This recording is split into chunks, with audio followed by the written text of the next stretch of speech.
하나님의 말씀을 따라 삽시다. 오늘은 11번째 시간입니다.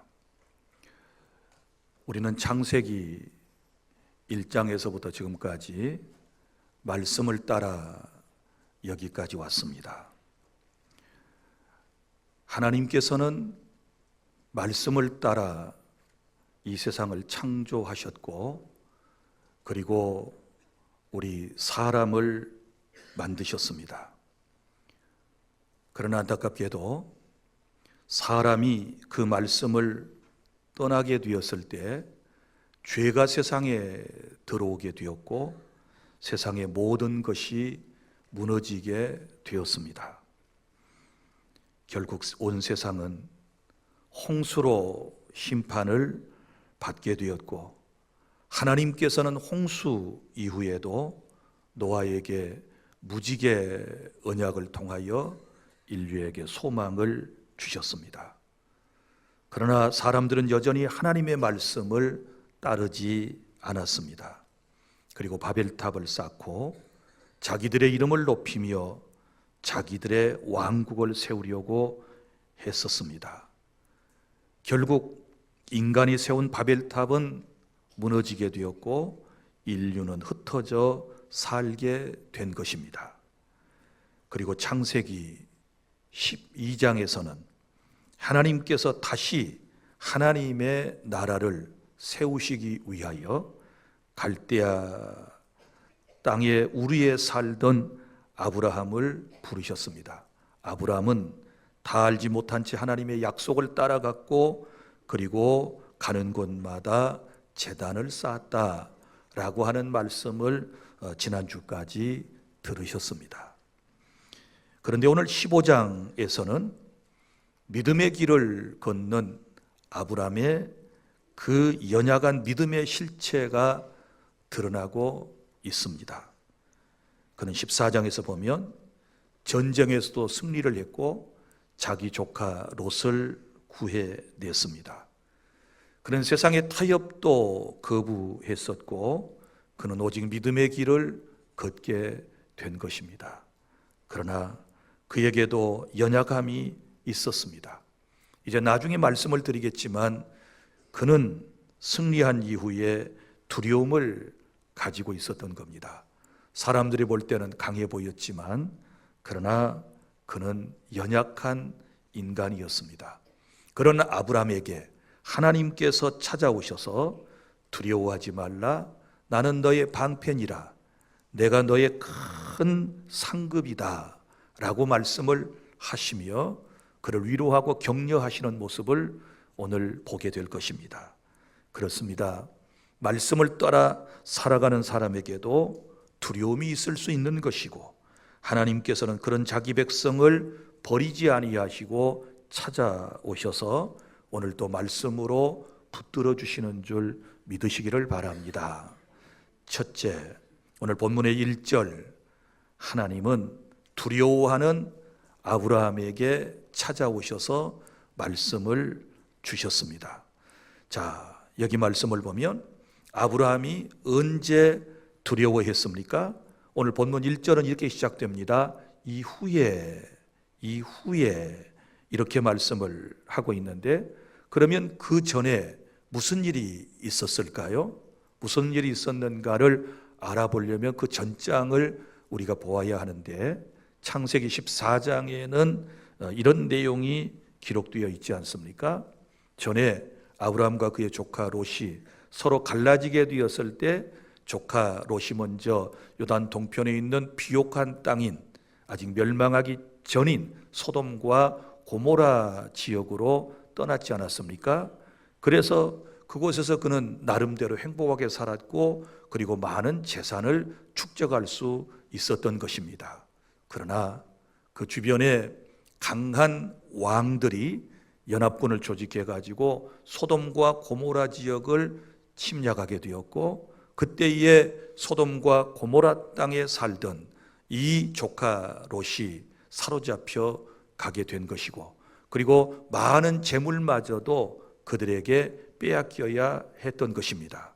이런 안타까운 소식을 들었던 아브라함이 집에서 길리던 군인들을 데리고 그 자리에 찾아갑니다. 그리고 적군을 다 물리치고 난 이후에 사로잡혀 있었던 조카 롯의 가족과 그리고 빼앗겼던 모든 재물을 되찾아오게 되었던 것입니다.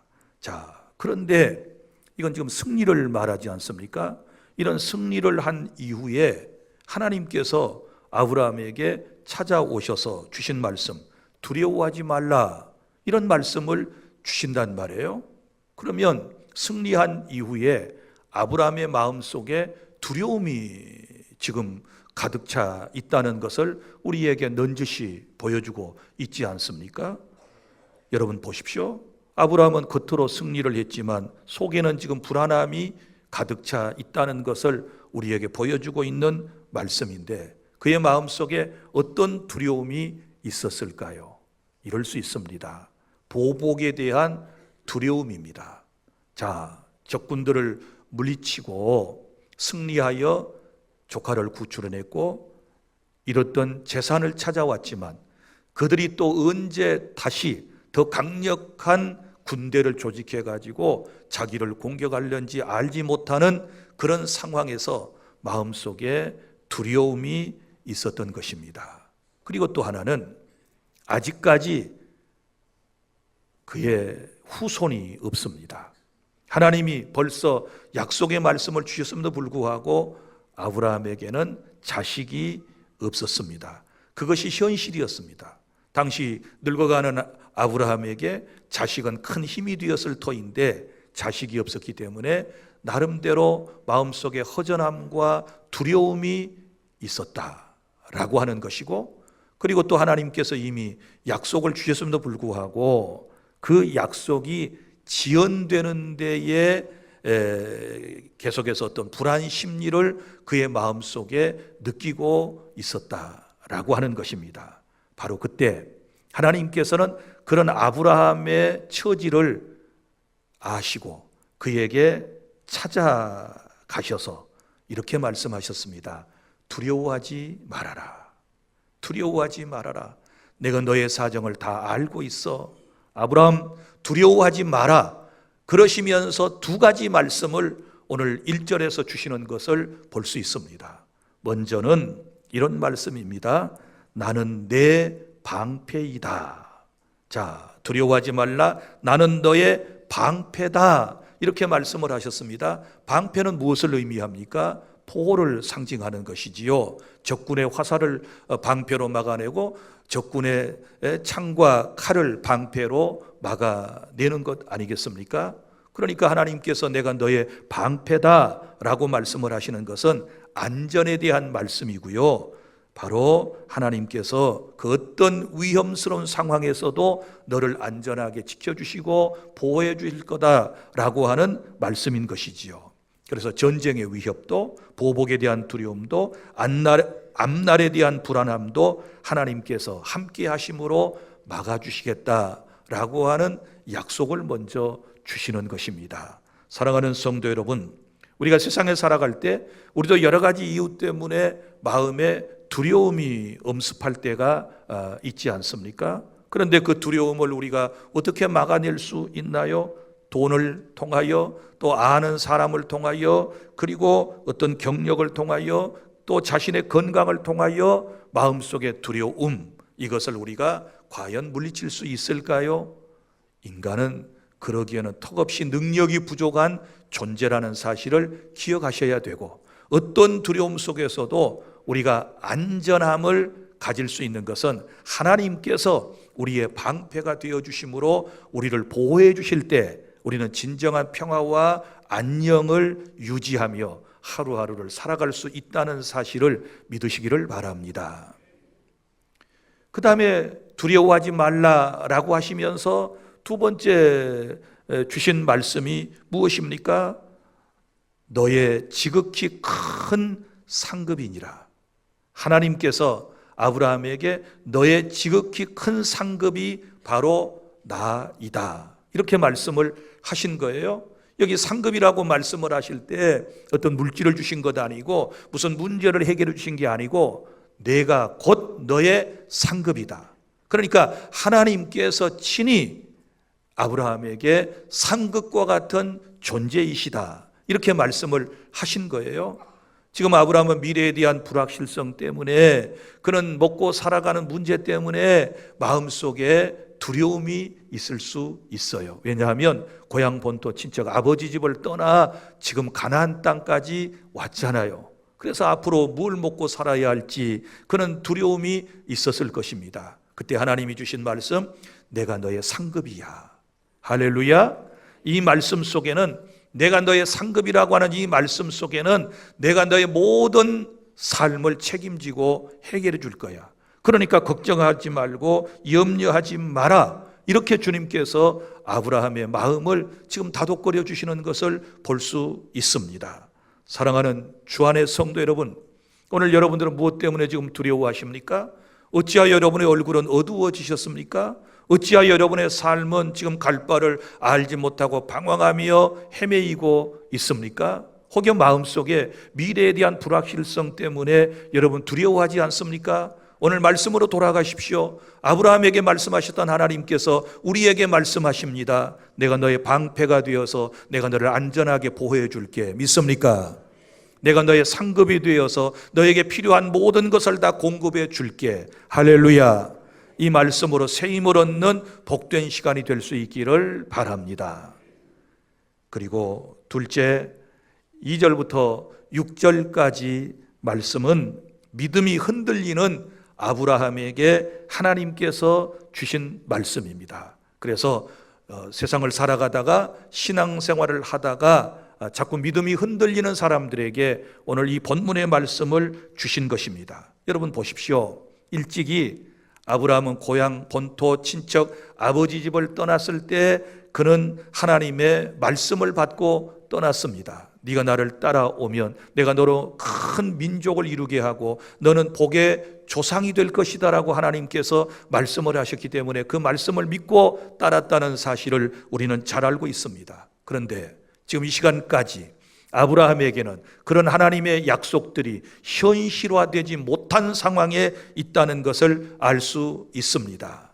자, 그럴 때에 아브라함이 할 수 있었던 일은 무엇일까요? 하나님께 질문을 하는 것입니다. 그래서 오늘 본문에 보면 아브라함의 두 가지 질문이 나오지 않습니까? 그 첫 번째 질문이 바로 이것입니다. 2절에 보면 아브라함이 이르되 주 여호와여 무엇을 내게 주시려 하나이까? 자, 무엇을 내게 주시려 하나이까? 그러면 그 전에 약속, 내가 너한테 자식을 줄 거야. 그리고 그 후손이 많아질 거야. 이 약속을 주셨는데 지금 자식을 낳지 못한 상황에서 묻는 것입니다. 여호와여 무엇을 내게 주시려 하나이까? 그러면서 나는 자식이 없습니다. 아직까지 하나님이 말씀하신 대로 내게 후사가 없습니다. 그래서 내가 생각하기를 나의 상속자는 이 다메섹 사람 엘리에셀입니다. 이렇게 얘기를 해요. 고대 근동지방에서는 자식이 없으면 그 종들 가운데서도 아주 똑똑하고 영특한 아이를 택하여 그를 후사로, 상속자로, 아들로까지도 삼을 수 있었던 것입니다. 그래서 아브라함은 하나님의 후손에 대한 약속을 받았지만 아직까지 자식이 없으니까 다메섹 출신 엘리에셀을 자기의 상속자로 지금 생각을 하고 있다고는 지금 말을 하고 있는 것입니다. 그러면서 3절에 보면 아브라함이 또 이르되 주께서 내게 씨를 주지 아니하셨으니, 씨를 주신다 그러시더니 하나님이 아직까지 안 주셨으니 내 마음이 조급해서 내 집에서 길린 자가 내 상속자가 될 것입니다. 자기 생각을 지금 얘기를 하는 거예요.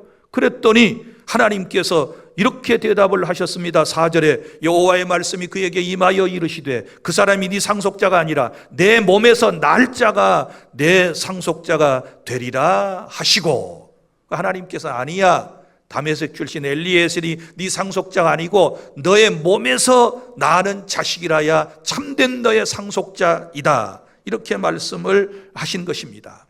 사랑하는 여러분, 여기 우리는 아브라함의 첫 번째 질문이 우리에게도 있을 수 있습니다. 그렇지 않습니까? 내 믿음이 흔들릴 때 하나님이 말씀하신 것이 내 현실에서 아직 이루어지지 아니하게 되었을 때 우리는 하나님 앞에 얼마든지 질문을 할 수가 있는 거예요. 그런데 우리의 질문은 그것이 곧 기도라고 하는 사실 또한 여러분이 믿으시기를 바랍니다. 우리가 어떻습니까? 내 마음이 답답하고 갈 바를 알지 못하고 우리가 방황하며 세상을 살아갈 때 하나님께 이렇게 간구하지 않습니까? 하나님, 얼마나 더 기다려야 합니까? 하나님, 얼마나 더 기다려야 돼요? 하나님, 얼마나 더 참아야 돼요? 하나님, 얼마나 더 눈물을 쏟아야 돼요? 하나님, 얼마나 더 이 고통 가운데서 이렇게 살아야 돼요? 그래서 시편 기자는 절규합니다. 하나님, 어느 때까지입니까? 어느 때까지? 내 남편을 위해서 더 기도해야 되나요? 내 자식을 위하여 눈물로 더 기도해야 되나요? 어느 때까지 더 참아야 내 삶이 펼쳐질 수 있나요? 어느 때까지 내가 더 이 고난의 터널을 지나가야 밝은 빛이 올 수 있을까요? 우리 이렇게 기도하지 않습니까? 지금 아브라함의 첫 번째 질문이 바로 그런 것입니다. 그런데요, 여러분, 우리가 인생에 참으로 힘들고 어려운 문제를 직면하게 되었을 때, 여러 가지 하나님 앞에 질문할 내용들을 갖게 되었을 때 우리는 그 질문을 누구에게 가서 하나요?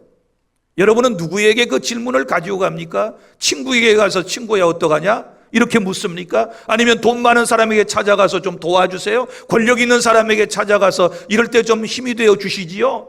누구에게 찾아가서 여러분은 말씀을 드려야 되겠습니까?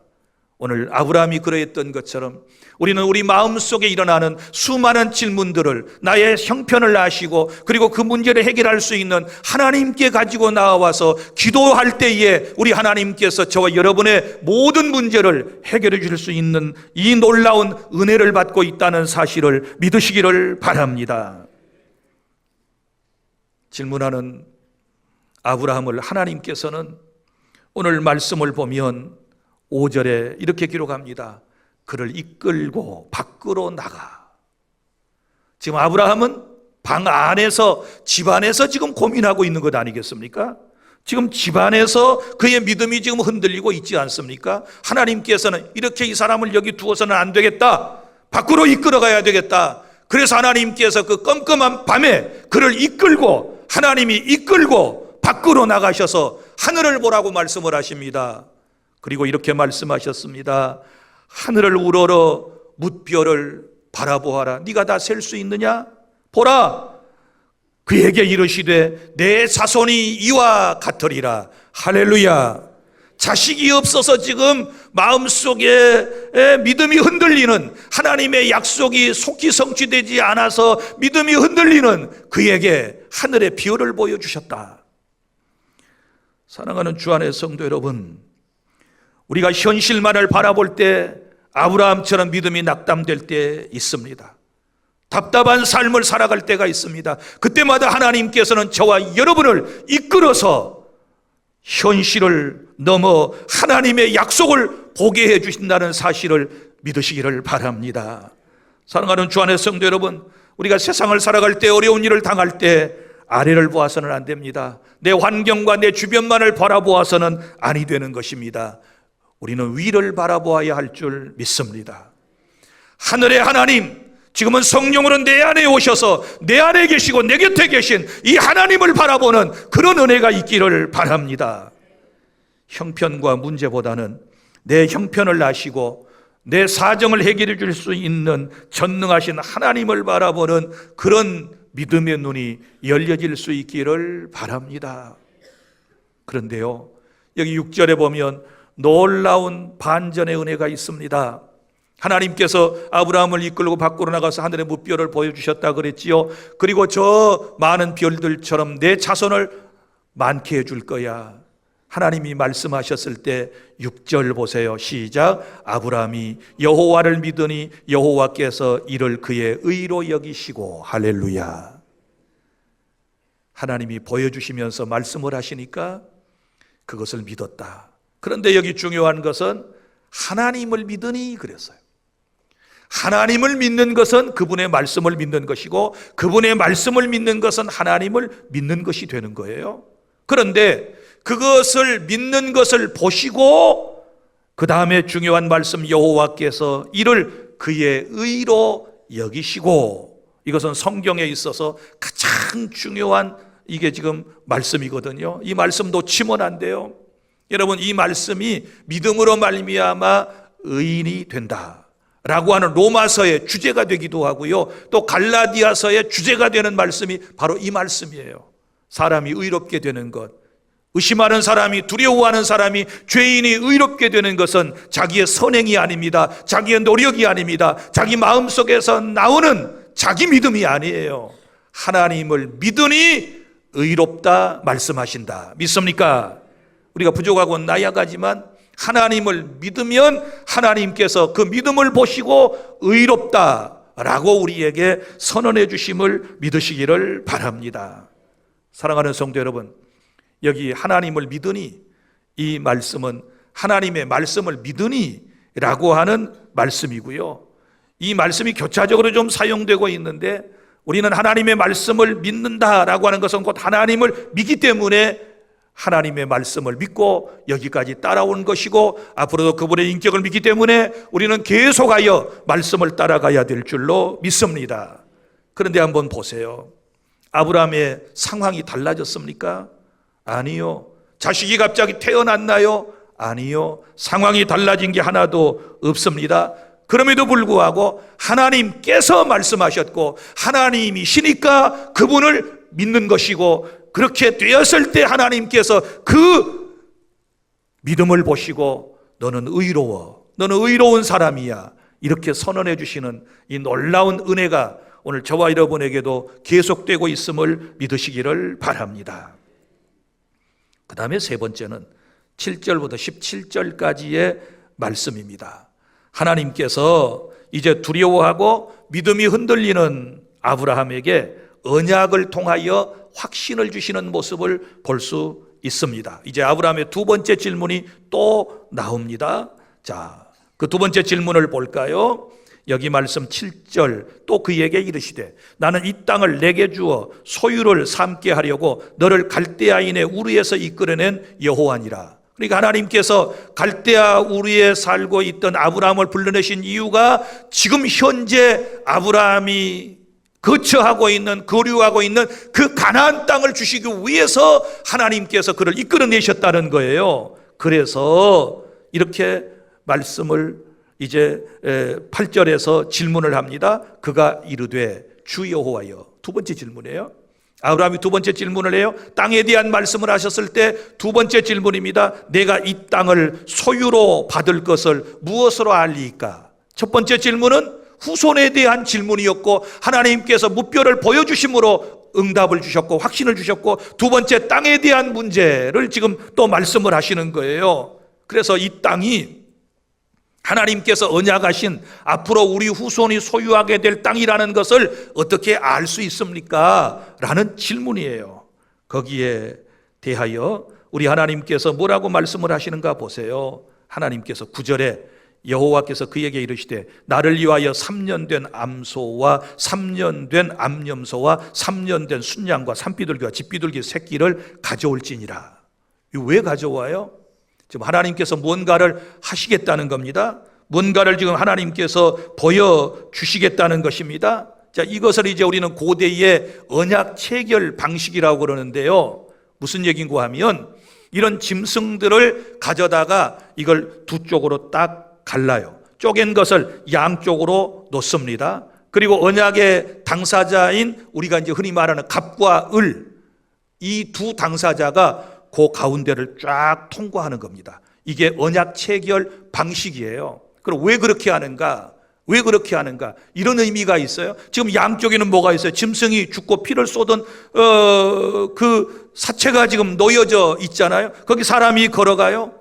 여기에 이런 암시가 있는 거예요. 만약에 우리 둘 사이에 체결한 이 언약이 누군가 한 사람에 의해서 만약에 이것이 이루어지지 않고 어기게 되었을 때는 이 짐승들처럼 피를 쏟고 죽는다라고 하는 아주 중요한 의미가 있는 것입니다. 자, 그런데 여기 이제 아브라함이 열심히 지금 준비를 했어요. 10절에 보면 아브라함이 그 모든 것을 가져다가 그 중간을 쪼개고 그 쪼갠 것을 마주 대하여 놓고 그 새는 쪼개지 아니하였으며 새는 너무 작으니까 안 쪼갰어요. 그리고 그냥 놓고 큰 짐승들만, 동물들만 쪼개가지고 지금 양쪽으로 쭉 놓는 거예요. 그런데 솔개가 와가지고 11절에 그 사체 위에 내릴 때 아브라함이 쫓았더라. 작은 것을 이제 낚아채 가려고 솔개가 빙빙 돌다가 쭉 오면 아브라함이 허이 하고 쫓고 허이 하고 쫓고 또 얼른 가서 짐승의 절반을 또 나눠가지고 쭉 좀 놓는 일을 한단 말이에요. 제사 준비예요. 하나님이 말씀하신 대로 좀 준비하고 있는 거예요. 언약 체계를 지금 준비하고 있는 거예요. 자, 그러다 보니 어떻게 되었나? 여기 12절 해질 때 아브라함이 깊은 잠이 임하고 그 큰 흑암과 두려움이 그에게 임하였더니, 자, 언약 체결 준비하려다가 이런 일 저런 일에 피곤하니까 지금 여기 몇 사람처럼 끄벅끄벅 졸다가 푹 주무시는 거예요. 하나님의 말씀 따라 아브라함이 지금 언약 체결 준비를 하느라고 피곤한 거예요. 여러분도 마찬가지죠. 하나님의 말씀 따라 여기까지 오시면서 피곤하니까 푹 주무시는 거예요. 괜찮아요. 주무세요. 주무세요. 곧 하나님을 보게 될 거예요. 주무세요. 곧 하나님의 음성이 막 귓전에 들려올 거예요. 그래서 깊은 잠이 임하고 해질 때 깊은 잠이 임하고 그 큰 흑암과 두려움이 그에게 임하였다라고 말씀을 합니다. 그리고 이제 잠이 들었는데 어떤 일이 생겼느냐? 17절에 해가 져서 어두운 때에 연기 나는 화로가 보이며 타는 횃불이 쪼갠 고기 사이로 지나더라. 자, 보세요. 원래는 그 사이를 지나가려면 당사자가 서로 두 사람이 같이 걸어가야 되잖아요. 그런데 아브라함은 지금 뭐예요? 주무셨고 누구만 잠도 없으시고 인류만 인생만 사랑하시고 보살피시고 우리 하나님만 혼자서 쑥 걸어가시는 모습을 뭐라고 얘기했느냐? 여기 횃불이라고 표현했어요. 그러니까 여기 횃불은 곧 하나님의 임재를 상징하시는 거예요. 그러면 보세요. 아브라함이 그 사이를 지나가지 않고 누구만 지나가셨다? 하나님만 지나가셨다. 그럼 이 말씀 속에서 우리는 중요한 진리를 깨닫게 되는데 먼저 이런 거예요. 여러분, 언약에 대한 우리가 말씀을 잠깐 생각을 해보아야 되는데 하나님께 지금 아브라함에게 언약을 체결하시는 장면이잖아요. 땅에 대한 지금 물음을 했으니까, 질문을 했으니까 내가 이 땅을 너한테 준다는 걸 하나님이 확실하게 지금 언약을 해주시는 말씀이거든요. 그럼 첫째는 언약의 시작은 누구에게 있다? 하나님께 있다. 아브라함이 먼저 언약을 체결해요. 이 땅 주신다고 문서 하나 써주세요. 이런 모습이 아니에요. 하나님께서 먼저 그에게 말씀을 하신 거예요. 여러분, 항상 성경은 죄인된 인간에게 누가 찾아오시나요? 하나님이 먼저 찾아오시는 거예요. 믿습니까? 여러분이 결의에 따라서 이 자리에 오신 것 같지만 하나님께서 먼저 성령으로 여러분을 찾아가셨고 여러분의 마음을 움직이셔서 오늘 여기까지 인도하셨고 여러분이 그리스도인이 되었고 하나님 앞에 예배하는 공동체가 되었다는 사실을 믿으시기를 바랍니다. 신앙생활 내 의지로 되는 거 아니요. 하나님께서 택하여 주지 아니하면 주께로 올 사람이 없어요. 사도행전 13장 48절 영생을 주시기로 작정된 자는 다 나를 믿는다. 할렐루야. 하나님의 은혜예요. 그러니까 하나님께서 아브라함에게 일방적으로 맺으신 언약이에요. 아브라함과 하나님은 여러분 언약 체결의 당사자로서 대상이 되지를 않아요. 하나님은 어떤 분이신가요? 창조주이시고 인간은 피조물이잖아요. 그래서 하나님께서 일방적으로 아브라함에게 언약을 맺으셨다. 먼저 찾아오셔서 일방적으로 언약을 맺으셨다. 이걸 횃불 언약 혹은 은혜 언약이라고 그러는 거예요. 믿습니까? 항상 하나님은 일방적으로 우리를 사랑하시고 일방적으로 우리에게 말씀하시고 일방적으로 하나님께서 우리를 이끌어 가시는 사실을 믿으시기를 바랍니다. 방 안에 갇혀 있으면 하나님이 끌고 나가서 밖에 나가서 저 하늘을 한번 우러러봐 이렇게 말씀하시는 이 하나님의 절대적 주권 아래서 우리가 지금도 살아가고 있다는 사실을 믿으시기를 바랍니다. 내 마음대로 내 뜻대로 살 것처럼 그렇게 생각되지만 또 그렇게 사는 것 잠깐 허용되는 것 같지만 언젠가는 하나님께서 우리를 이끌어 가실 때가 있어요. 갇혀있는 인생을 이끌어서 여기까지 오신다. 할렐루야. 그 다음에 두 번째, 그럼 언약을 성취하는 분은 누구이실까요? 하나님이시죠. 왜요? 언약을 하나님께서 일방적으로 세우셨으면 그분의 인격으로 볼 때 그분은 그 언약을 반드시 이루어 주실 줄로 믿으시기를 바랍니다. 하나님께서만 지나가셨다는 것은 신실하신 하나님께서 약속을 지켜주실 것이다 라고 하는 말씀이기 때문에 우리는 오직 주님만을 바라보며 주님의 말씀만을 따라가는 그런 은혜가 저와 여러분에게 있기를 바랍니다. 그런데 이 언약 속에 놀라운 진리가 또 하나 있는데, 언약 속에는 기다림도 포함되어 있다.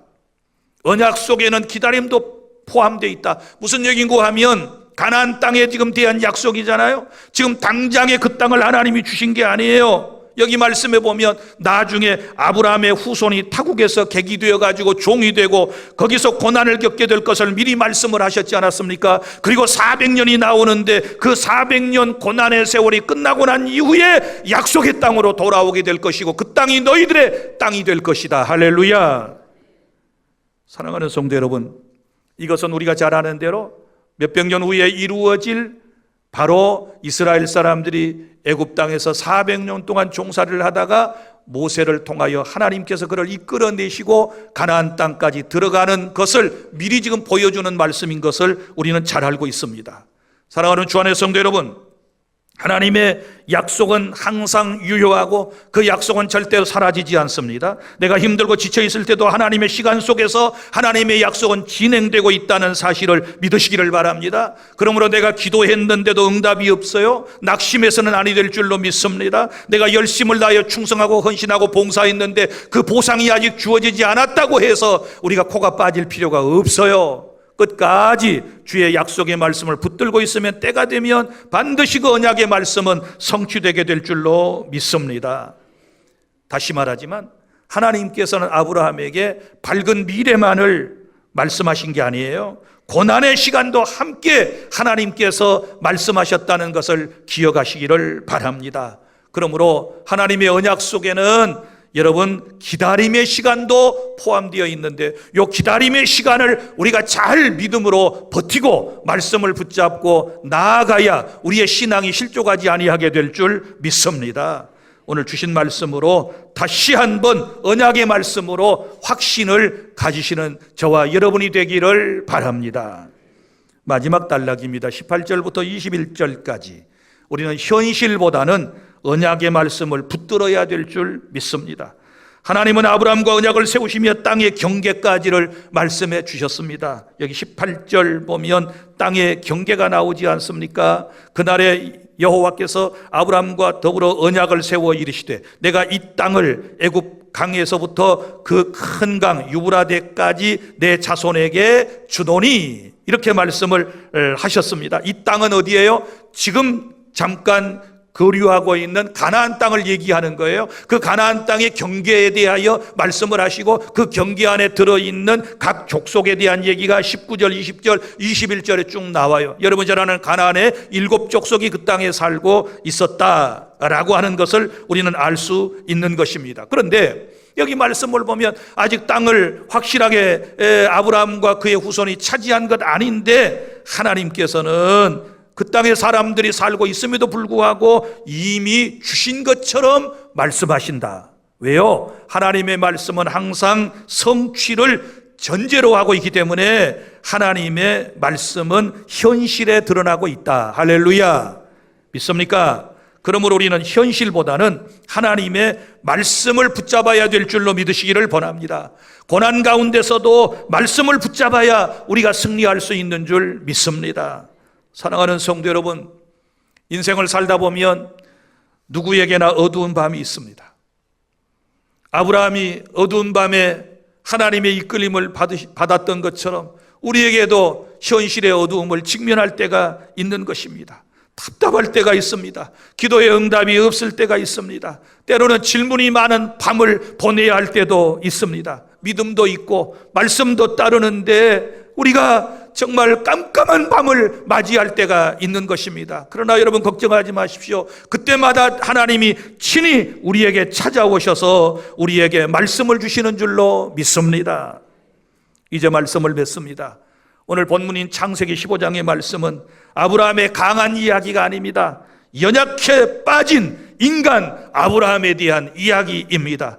그리고 질문하는 사람 아브라함에 대한 이야기입니다. 그리고 그런 아브라함을 하나님이 끝까지 붙들어 주신다는 하나님의 이야기라고 하는 사실을 믿으시기를 바랍니다.